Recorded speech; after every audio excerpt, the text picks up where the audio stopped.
Welcome to Chasing the Facts. I'm your host, Sam Chase, and our guest for this show is State Representative Tami Gouveia. Hi. Tami, we're glad to have you back. Glad to be back. Well, believe me, a lot of people are glad that you're back. Tami was our first guest on our inaugural show last January.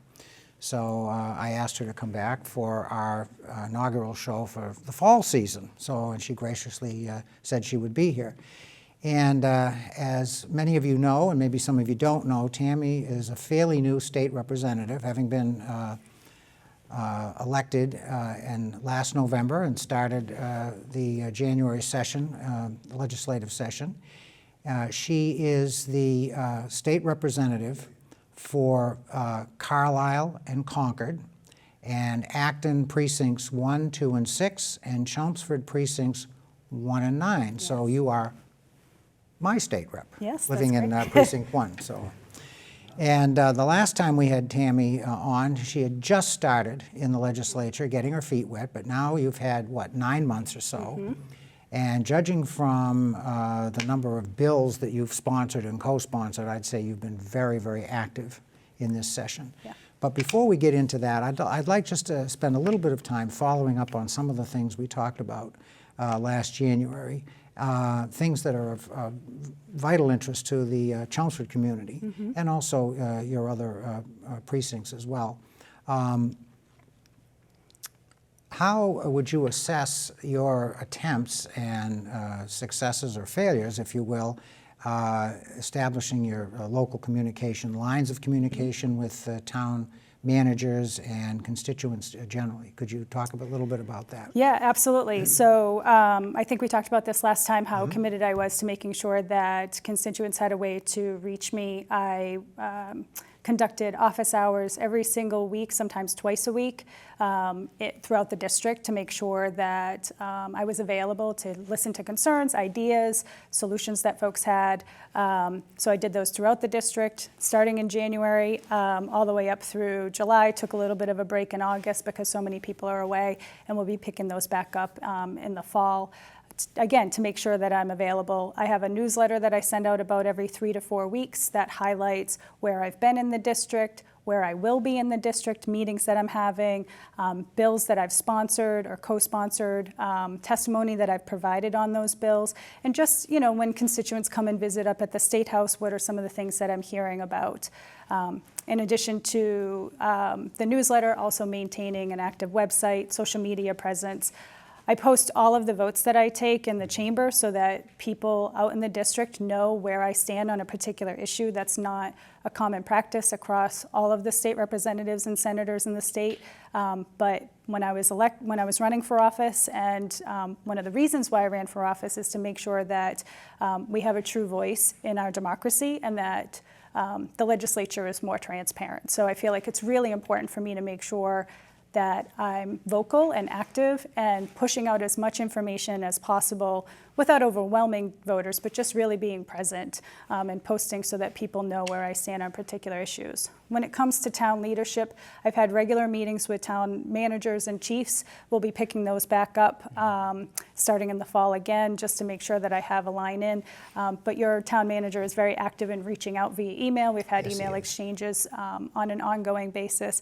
And I really try to be present in all of the communities that I represent, attending events, farmers markets, the parade here in Chelmsford, those kinds of things, to also have a presence so that people know that I'm available, that I'm present, that I'm really paying attention to what the issues are that impact families in the district, in Chelmsford, so that I can be a really good representative up at the State House, because that's why I was elected. That's my job. Exactly. It's so important. I mean, especially in this era, I guess, for lack of a better word, of public distrust or distrust mm-hmm. of public yep. officials and government in general on both sides of the aisle. I would say that that's true. And to have somebody like you who actually gets out into the community, which you do, and you're very, very visible. And it isn't easy when you've got a fairly large district in terms of geography to cover. Mm-hmm. So I think you've done a great job. And I would suggest to anybody in the audience that they go to your website, because it is extremely informative. And you're right, it's very, very comprehensive as to what you've been doing and what you propose to do in the future. So those are all great ways to stay in touch and communicate. Can you update us at all relative to what's going on with Chapter 70, the school aid situation? There are so many of us who are chomping at the bit to have an actual vote to debate and take a vote on.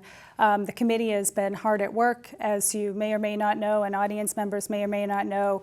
The Senate side appointed a new chair of the Joint Committee on Education, so that takes a little bit when you have a new sort of dynamic of leadership or a new duo of leadership. On the House side, it's been Alice Peisch for, this is I think her coming into her third term as the chair of the Education Committee. So she's really had her feet wet in understanding what the issues are.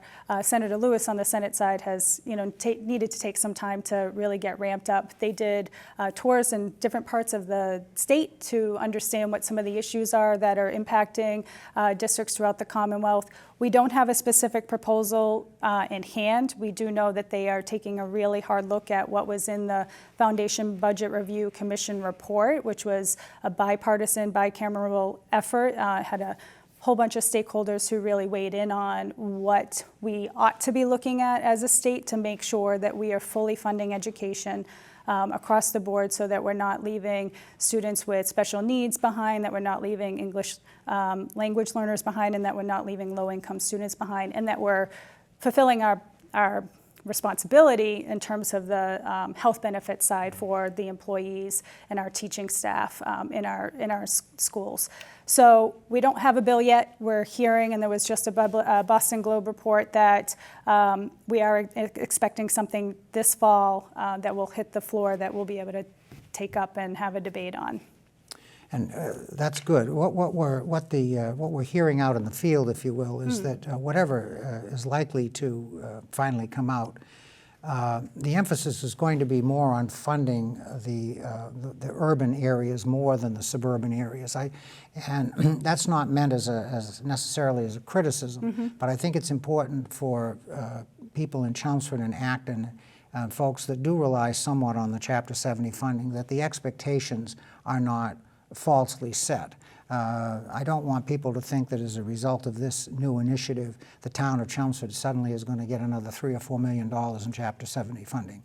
That probably isn't going to happen. Is that a fair statement? It's anticipated if the Promise Act were implemented, that the town of Chelmsford would get about $1 million in funding. Okay, which is not $3 or $4 million. That's worth talking about. And it's about. it's not the $42 million that might be funded in other parts of the state. But the problem is that we haven't updated this formula for over 2 decades, almost 30 years. And what that's meant is that in a lot of school districts, they haven't necessarily, some school districts have been paying more than they probably could have or should have, and others have not paid quite as much. And so when we rebalance the formula, we will see some of those shifts, and some of it will be leaning towards the low-income communities to make sure that we're really funding all students so that they can have the education that they really need. And I'll just give a story. I grew up in Lowell. I know what the Lowell public schools look like. I know that some of the Lowell public schools get their cast-off books from Concord Carlisle, which is a town I represent now. And I think we want to move away from that kind of sharing or handing down of resources from one community to another. The students in Lowell deserve to have adequate resources so that they can buy their own books and make sure that they're keeping up with technology. But that's just like a really critical piece of thinking about the equity and the promise that we made, and the fact that we have in our Constitution, guaranteeing that all students have a quality education. And when I moved to Acton, I have now a son I just dropped off at college and a high school student. Saw that on Facebook. Yes, and a high school student. And I was blown away by the resources that are available to the students in Acton. And I would love to see that students across the whole state have those same level of resources in their education. And I'm not just talking math and science and English, but the other the other components of an education that really provide students the opportunity to build skills, to build interests, so that we're really preparing students for 21st century work. And I think that's part of the next conversation that we have to have after we fix this foundation formula budget, is to say, okay, what does it really take to prepare students for what the future of work is really going to look like, knowing that we really ought to be doing a lot more in teams. We ought to probably doing a lot more interdisciplinary work. Hearing from college professors that they receive students who are not always adequately prepared to think critically and to engage in a dialogue. So how do we start to think differently about what's really needed in the pre-K through 12 environment? And that's a very good summary and a very fair statement, and I think that gives us some hope. And I think most people feel they just want a fair system, or what is perceived as fair. Mm-hmm. And what worked in 1993 may not necessarily be operative today in the areas and the towns that we talked about. And I think that's probably the right approach. Well, that's actually, I think that's very good news. Now, the other thing we talked about the last time that I just want to follow up on a little bit is we talked about legislation that would allow local option tax abilities. Can you speak to that a little bit? Yeah, there are a couple that I've had conversations with folks in town about. One is a meals tax at the local level, and the other would also be a gas tax. There's some interest in, because the state hasn't taken up a gas tax, that there might be some interest in the local level. So just thinking about what are some of the opportunities we have to raise revenue, but also to address the climate situation that we're facing. So those are two in particular. And then there's also one that we were talking about just before the show started, a digital entertainment on public rights-of-way assessment. So there are some things that will impact at the local level, but those two in particular, the meals tax and the gas tax, are ones that folks have raised to me as something that they're interested in being able to have some local control over. Now, Massachusetts is people are probably would be surprised to hear this because I grew up in an era where everybody called us Taxachusetts and that kind of thing. But at the local level, we have very little flexibility compared to what other states can do. In other states, and I'm not necessarily advocating for this, but in other states, municipalities are able to levy income taxes, which we cannot do. It's actually a constitutional prohibition. You'd have to change the state constitution to allow for that. Now, again, I'm not necessarily advocating that, but I'm just offering that as an example of how little flexibility the towns and cities have, which is why we have to rely so much on the property tax, which is terribly regressive. And I don't care what your politics are, taxing the value of an asset that doesn't produce any income is regressive in anybody's, by any definition. So I'd like to, and I don't know if it'll ever happen, but I'd like to see us at the state level, if we could possibly do it, move away more from the property tax and more to an income tax-based situation in terms of funding education and maybe some of the other initiatives in the town. And if that makes me a progressive, then I guess in that area I'm progressive. But I just, it never made any sense to me that we would rely so much on an asset-based tax like the property tax. So that's the end of my rant today. Well, it's something to look into, and I'll look into what other states are doing. Yeah, I'm always curious. Yeah. Well, you probably don't want to live in New York City because they have so many levels of, federal, state, city income, sales taxes. It's a difficult situation for them, but of course they've got a unique situation. I mean, the city is so big and so diverse. I think New York City is the only city I know of that's actually divided into counties, okay? I mean, that's when you think about it that way, it's an interesting situation. Let's talk a little bit about what you've done since you've been in the legislature and what you're planning on doing in the future. And one of the things, as I said a little while ago, if you go up on Tami's website, you will find all of the initiatives that she has either sponsored or co-sponsored or signed on to. And the thing that, the common theme, if there is one, and I guess I'm not surprised given your professional background, would be more in the area of social legislation. And this brings up another thing that I would like to ask you, and in light of some of the initiatives that you have sponsored. And we talked a little bit about this the last time you were on. You are the state representative, and we are an overwhelmingly, I guess, blue district, okay? But there are lots of folks that don't see things in that same light. They're more on the conservative side. Yeah. And one thing that struck me about looking through your bills is that most of what I see is essentially, I would categorize as nonpartisan. People who are very, very conservative in their political point of view ought to be able to support a lot of the legislation that you have put forward.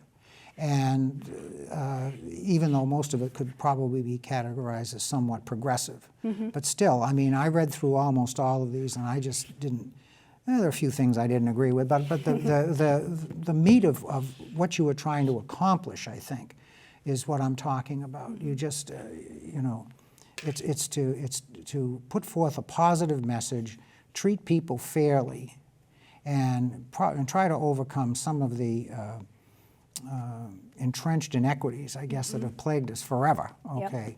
So, I mean, is that a fair categorization of what you're trying to do in the legislature? That's 100% fair, yes. Okay. Part of it is exactly what you said, my professional background. I draw on my background in public health and social work. I also draw on the experiences that I had having grown up in Lowell and now living in, you know, a pretty well-off suburb and seeing what the differences are. That's a pretty good perspective. I think it's a really interesting perspective. And so I bring those experiences with me to the way that I think about legislating. The other thing is making sure that, and really I focused a lot on this when I went door to door and talked to people, is focusing on making sure that our families in our state have what they need to thrive, that they can raise their kids, that they can go to work, they can be healthy, they can, you know, play in the local playground safely, that they don't have a very long commute to work like I do now, which is about 2 hours, even though Boston is only 25 miles from my home. So we really need to address our transportation issue. We have a climate issue that we really need to address so that we have a future for our grandchildren. Healthcare, you know, our expenses are so high when it comes to premiums and deductibles and the cost of pharmaceuticals. So really trying to address the issues that impact families across the board. And part of what I draw on is my background in substance abuse. And so I filed a number of pieces of legislation that relate to the opioid crisis that we're facing. So today, Marion Ryan and I, the district attorney, we testified in support of a bill to create a Narcan stewardship fund by assessing a fee, an equitable fee on opioid manufacturers and distributors. We know that they contributed to really fueling the opioid crisis that we face. It's had a major drain on families and individuals, their lives. It's had a major drain on our communities, our law enforcement, and our social service and safety net. And so we need to hold them accountable for trying to address some of the issues. There were similar pieces of legislation that I also signed on to that would assess, you know, a fee on distributors and manufacturers of opioids that would then go into treatment to make sure that people who find themselves in situations where they become addicted have access to the treatment that they really need.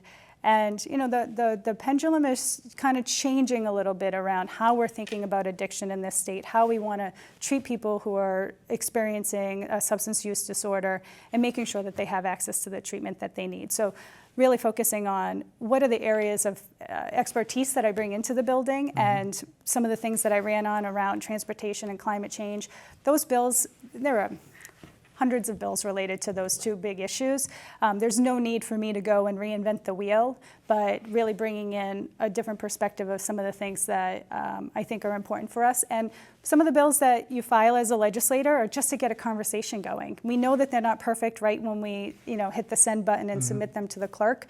It's really to start a conversation about an issue that we see and trying to find solutions to that problem. So that's why you'll see the legislation that I either filed or that I sign on to is bipartisan or nonpartisan in nature, just because these are issues that impact everyday lives, everyday people. And that's the sense you get when you go through your material. And I was, well, I won't say I was surprised when I saw it, but I a little bit maybe. I was kind of gratified because unfortunately you run you run in a partisan environment, Yep. and then you get tagged and you get labeled. And you hear these arguments all the time. You hear it with the Supreme Court. Well, once you look into and I'm a fan of the Supreme Court, and I read almost all of the decisions that come down. Oh, that's great. And the thing is, you'd never know it from looking at the news, but you know what? They vote unanimously almost 90% of the time. Yep.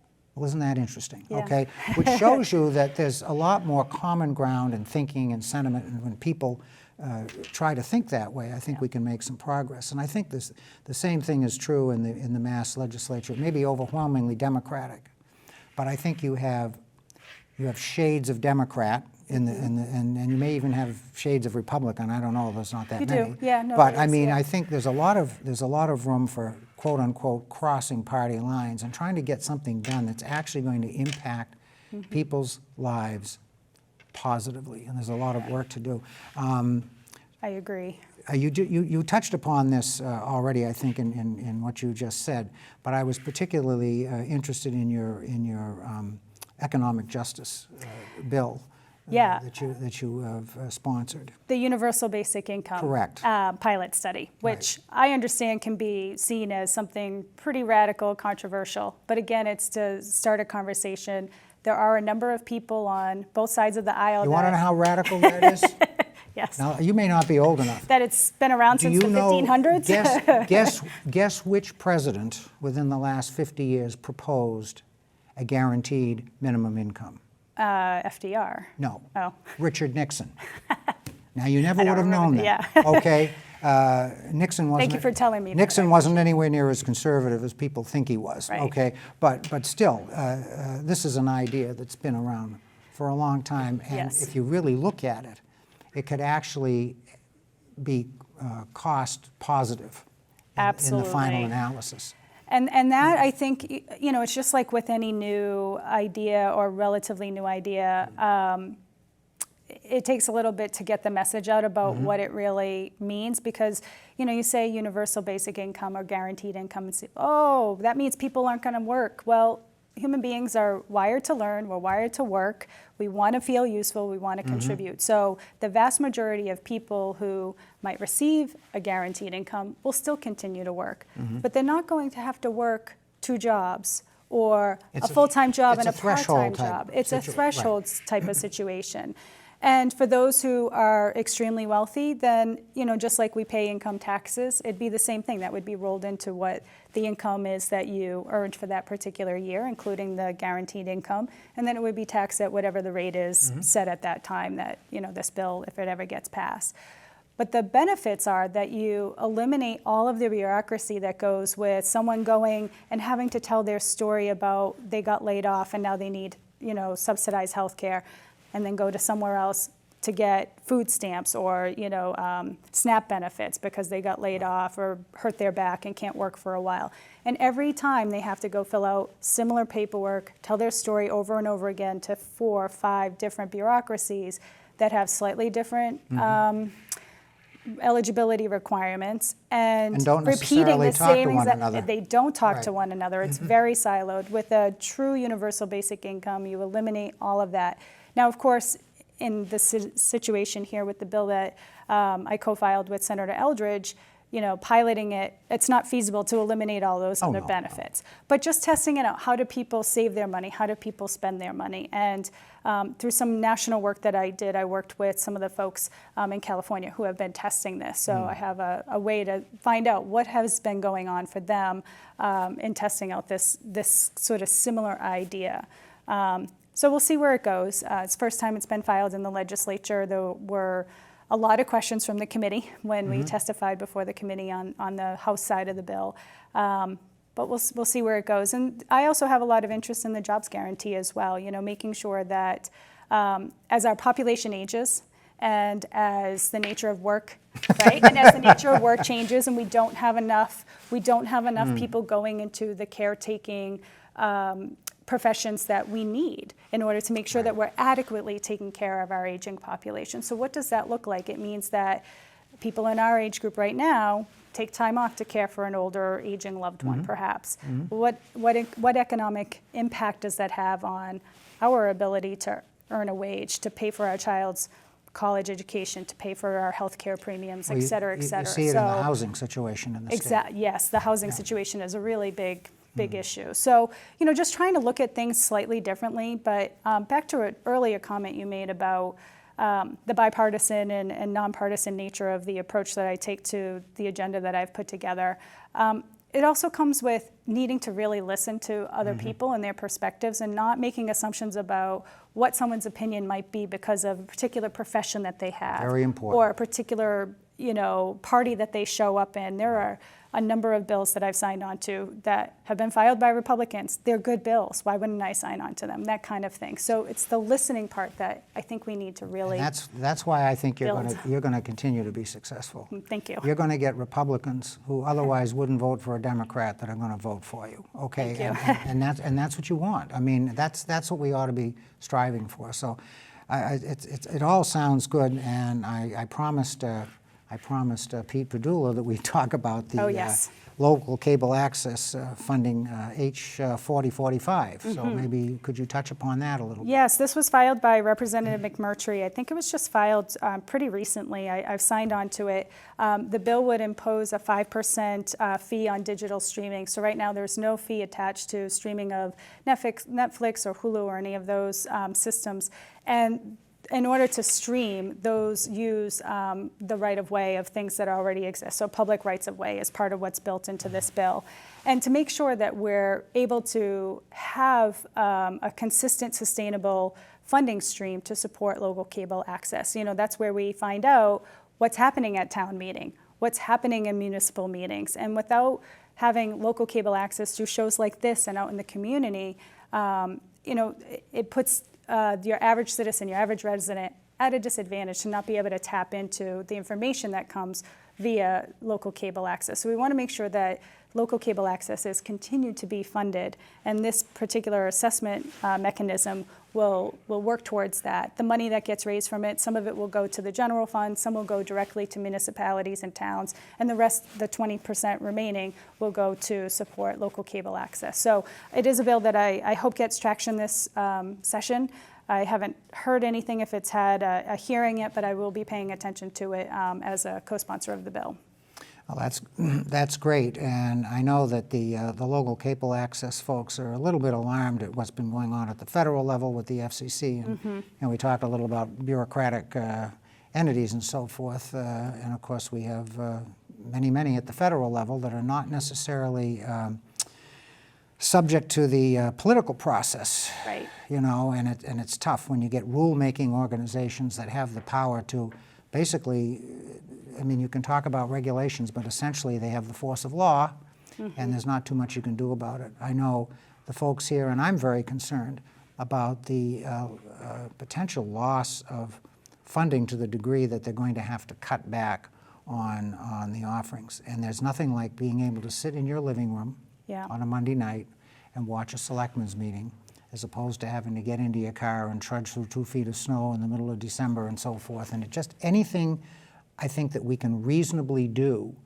to preserve the flow of information, increase the access to what's going on politically at the local level is all good stuff. And I think if people think about it, they might even be willing to pay a little bit extra on their cable bill if it comes to that, right. In order to keep that type of access going. So Yeah. I'm glad that you're involved in this effort, and I know the folks here appreciate it. Yeah, absolutely. And I think, again, it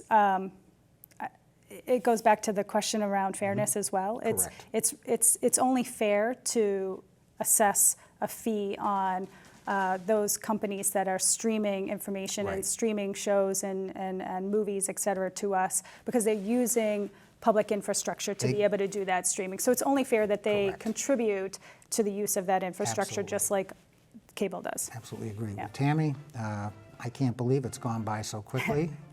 I was told by the producer here that I tend to overrun, but I think we've just about made the end of the show. So again, thank you very much for being on. Hopefully we'll have you on again before the year is out, depending on whether I'm still here or not. I'd love to come back. Very good. Thank you very much. Well, thank you. Very enjoyable. Appreciate it.